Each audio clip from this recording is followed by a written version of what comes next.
Beliau mengabarkan di dalam hadis dari sahabat Abu Hurairah radhiyallahu anhu yang diriwayatkan oleh Imam At-Tirmidzi, begitu juga diriwayatkan oleh Muslim. Nabi sallallahu alaihi fi nafsi wa mali wa waladi, musibah di dalam dirinya, kehilangan orang yang dia cintai, atau pada hartanya, kehilangan harta yang dia cintai, apalagi atau kehilangan anak yang dia cintai. Hatta yang dia akan pernah lepas. Seseorang pasti dia akan mendapatkan ujian.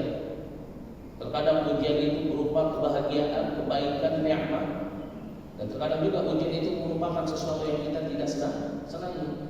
Jangan kita pikir kalau kita dipenuhi dengan nikmat, harta yang banyak, jabatan yang banyak, yang besar, yang tinggi, kemudian kita diberikan juga oleh Allah Subhanahu wa taala nikmat berupa kecerdasan, itu tidak menjadi ujian bagi kita.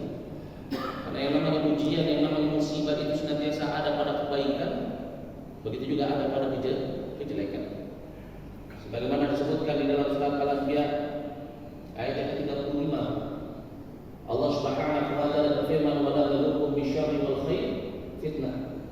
Yang kami senantiasa menguji kalian dengan kebaikan dan juga kejelekan sebagai fitnah, ujian untuk kalian.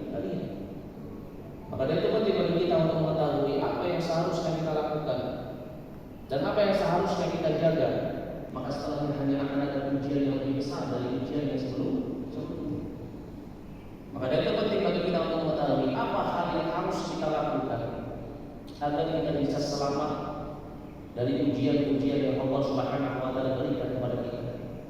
Selamat dari ujian itu bukan ketika seorang berhasil melewati ujian atau berhasil untuk menghalau ujian dan musibah, tetapi selamat dari ujian yakni ketika seseorang dia bisa senantiasa istiqamah di dalam Islam meskipun Allah Subhanahu wa taala menguji dirinya dengan berbagai macam ujian. Maka hal yang pertama yang harus kita perhatikan ketika musibah itu datang, yaitu adalah introspeksi.